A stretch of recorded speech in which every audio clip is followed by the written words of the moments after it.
From WTVQ-TV, this is 36 on Your Side Weekend Edition. The crime tape is gone, but the mystery continues at this house in rural Woodford County.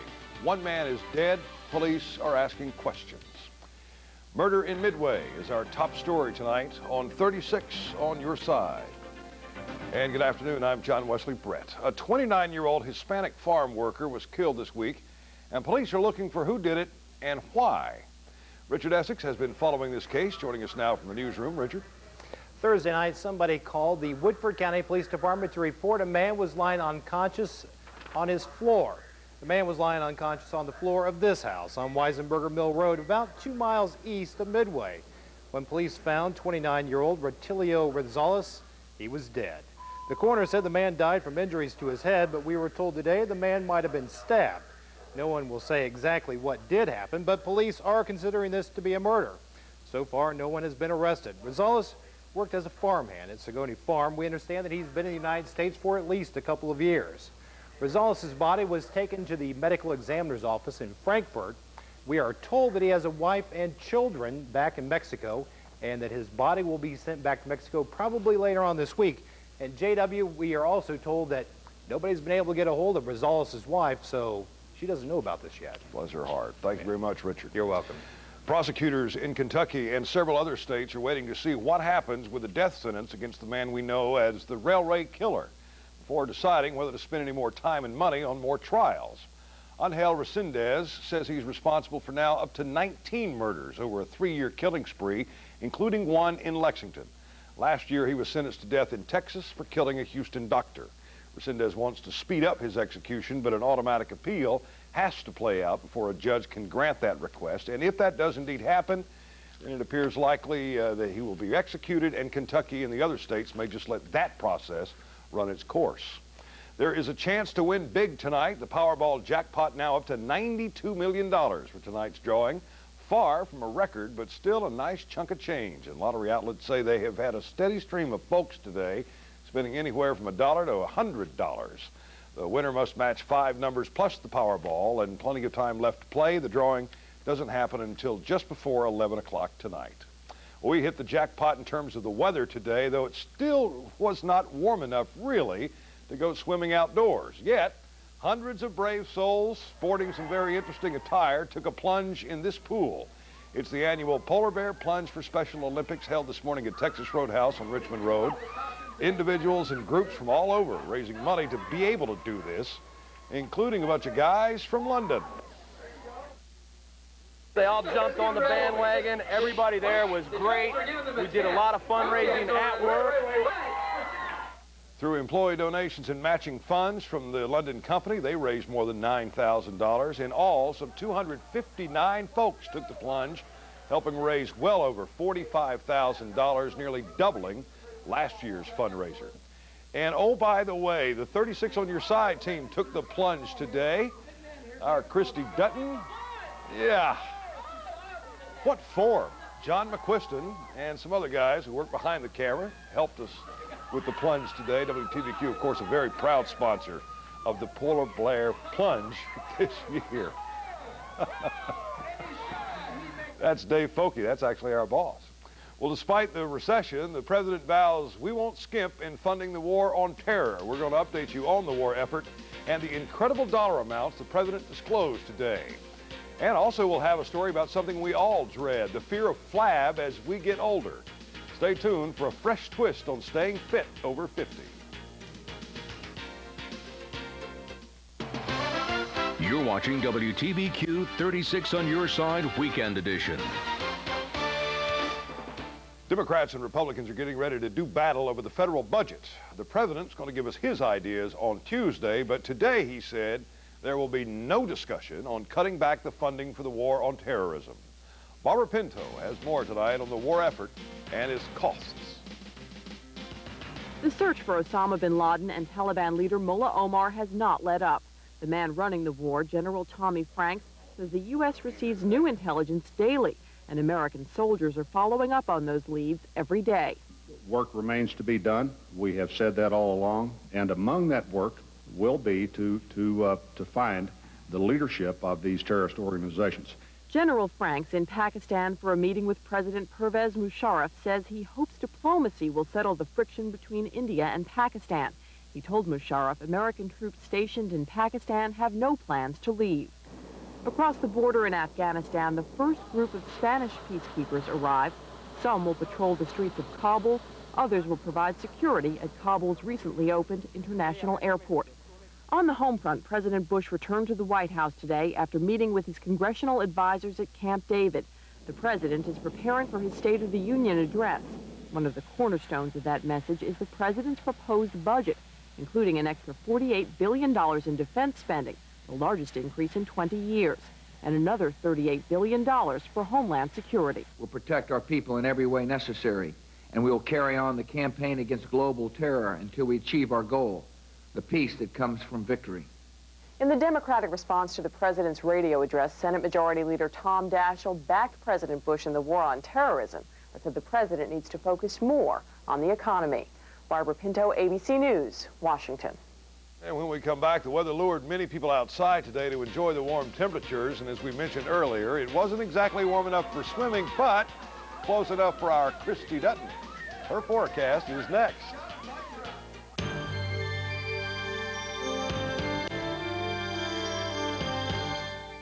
A great start to the weekend. Sunny, warm.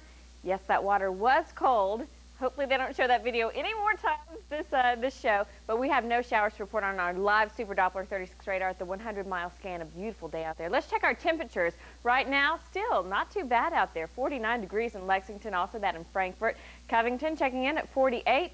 London, 53, and Jackson, 52 degrees. Here at the station, we are on the east side of Fayette County. Clear skies, 51 degrees. Humidity, some dry air out there, 45% humidity. South winds at about 5 miles an hour. We saw an afternoon high of 54 degrees today. Our normal high for this time of year, 39. So these temperatures definitely, we can't complain about them. Our sky view shows this clear, sunny weather that we enjoyed today. Looks like we're going to get a couple more days of some sunny skies and above average temperatures as well. Right now we're at mostly clear skies. Just a few patchy clouds just to the north of us. Our Futurecast forecast shows that we will be enjoying this beautiful weather for the next few days. This is tomorrow morning at 8 a.m. You can see not a lot of action on here, and I'm putting this into motion. You don't see a lot of action on here. Makes for some great days, makes for a pretty boring weather map though. However, you can see here on Monday, we start to see a system moving in through just right to the northwest of us, and that's a system that's going to continue to drift on down, as you can see, bring in a few more clouds and a chance for rain. Not here for Monday, but we're expecting on Tuesday. Our temperatures out there, they're great. Enjoy them while they're here. This is at midnight tonight. It looks like we'll be dipping down into the 40s and 30s across the bluegrass this evening. Tomorrow, warming up much like we did today into the 50s, even 60s in some parts of the bluegrass. And then for Monday morning, as you're heading out to work, I know you probably don't want to start thinking about that already, but it looks like it'll be pretty mild as well. 40s for our lows there for Monday morning. And Monday afternoon, warming back up into the 60s and 50s, so not too bad. Tonight, we're looking at clear skies, 36 degrees for your low. Our normal low for this time of year is 22, so these are some warm nights we're talking about. Tomorrow, much like today, even a little bit warmer. 60 degrees is what we're expecting. Tomorrow evening, very mild, 42. Let's take a quick look at our 7-day forecast. You can see we're going to enjoy some very nice days, a lot like today, for tomorrow and for Monday, when our temperatures will soar up into the lower 60s. And then rain returns to the forecast, a chance of showers, that is, for Tuesday, Wednesday, Thursday, and Friday. Those clouds coming right along with it. A toe touch into a full gainer. Look good. We're awfully proud of you. Oh, gosh. Thank you very much for supporting Special Olympics. I froze my Super Doppler off in that water. It was so cold. That's great. Thank you very much. We had the great weather, of course, to get out and do anything today. The only problem is we seem to have more chances to talk ourselves out of exercising. And the older we get, the more excuses we learn. Now there is hope that a new program has found the right combination to get all of us on the active track. Stay with us.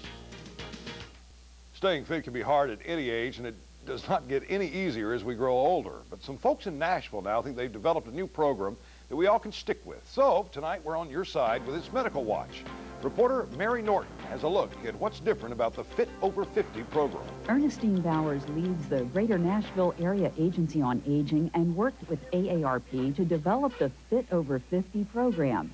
She tried it and liked it. I have a lot of different hats in my life. I'm an aging professional, I'm a caregiver, I'm a mother, a grandmother, and I wanted to do something to help relieve the stress in my life. Wanted something that would just make me feel better generally. When Barbara Bassett learned she had osteoporosis, she began working out to build bone strength and was joined by her husband, Jerry. I feel 100% better than I did before we joined, and I know that she does too. We've both lost weight. We've toned up our muscles, and I'd recommend this for anyone over 50. We feel really good about ourselves and have more energy, and I think it's really helping me. AARP joined with the Vanderbilt University Medical Center as well as local YMCAs to develop a wellness program that would go beyond exercise, also offering participants the chance to learn about nutrition, stress management, and why exercise is especially important as we age. What we wanted to do is make an actual difference in their lives. Rather than just simply have a program, we wanted to give people an actual opportunity to become more focused on their health, to become involved in a program, and to stay with the program after its completion. Participants say the focus on education as well as exercise has made a difference in their lives. AARP will be conducting follow-up studies of this pilot program to see if it leads to lasting, healthier lifestyles. This is Mary Norton reporting. When we come back, the Wildcats in action again tonight. We'll get you primed for Bama and the Cats. Keith Spaulding has a preview next. The Wildcats in action tonight at Rupp. Yeah, got Alabama coming in, and this is going to be big. Tonight and Tuesdays could be huge because the next few days for 8th-ranked Kentucky could be critical. The Wildcats hosting 14th-ranked Alabama tonight and then taking a trip to number 5 Florida on Tuesday. These two games could show Coach Smith if his team really has what it takes to make a run at a national championship. And it will help us measure and give us an idea of the direction we're going. The Cats and Bama pretty evenly matched on paper. That could lead to a close game down the stretch, something that UK has not handled well this season. The Cats have lost both their overtime games this year and let a halftime lead against Georgia slip away, starting the league schedule 0-2. Even Tuesday's win over Auburn almost got away, leading Coach Smith to wonder if his team can throw a knockout punch. We've had that tendency with this team is to, we have a lead or be ahead, to not really find a way to put people away. Probably because we just let up and think the game's over, and we just need to finish out hard. Tip-off set for 8 o'clock. Well, as I said, Kentucky goes to Florida on Tuesday. The 5th-ranked Gators on the road this afternoon. Billy Donovan taking his team to Fayetteville to take on Arkansas. Second half is where we pick up the action. Gators taking a 5-point lead on Brett Nelson's 3. And then Arkansas down 3 with the ball. Gennaro Pargo takes the money shot and cashes in to send the game to overtime. Florida takes an 85-83 lead on Justin Hamilton's 3 from the far side. But Pargo answers back with one of his own to put the Hogs in front. Are we smelling an upset in Fayetteville? Well, Pargo comes up with a shot to seal the deal with less than 10 to play, and the Razorbacks come from behind to beat the Gators 94-92 in overtime. Rick Pitino spent Thursday in a Louisville hospital, but the former UK coach was back at work this afternoon. The Cardinals have had a tough go in Conference USA, losing 3 straight and 4 of the last 5. U of L hoping to change its fortunes against DePaul. Coach P back on the sidelines, looking quite dapper as usual, and watching as Reese Gain drives in for 2 of his 16 points. Nice shot there for the Cardinals. Louisville up big in this one. Eric Brown, the former Bryan Station star, spotting up for 3. That put Louisville up by, 28, and then he goes up by 30. Louisville goes on to win 97-67 over DePaul. Well, Lafayette's girls basketball team has played a pretty tough schedule this season and paid for it. The Lady Generals have lost 4 of the last 5, going into the game this afternoon with Madison Central. The Generals, Lauren Stade playing for Allison Denton, gets the ball inside, scores, and then there's a scramble on the floor for the ball. Central's Heather Rose comes away with the ball, and she's going to go the distance for the layup. Good fundamentals, uses the glass. Lafayette's Lori Alexander then takes the pass and goes in for the easy bucket right there. But the Lady Indians, Olivia Terry pours in 19 points. Central wins it 53-40. UK coaches are fonder doing their part for the community and the Commonwealth. Rick Pitino established the Daniel Pitino Foundation when he was here at UK. Hal Mummy helped raise money for the Buckhorn Children's Home.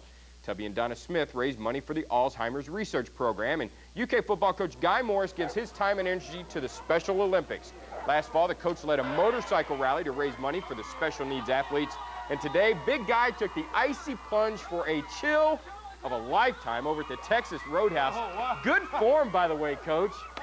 He says it's great to help the athletes, even on what is a big recruiting weekend for the Cats, where he's trying to convince a dozen future college football players to pick UK.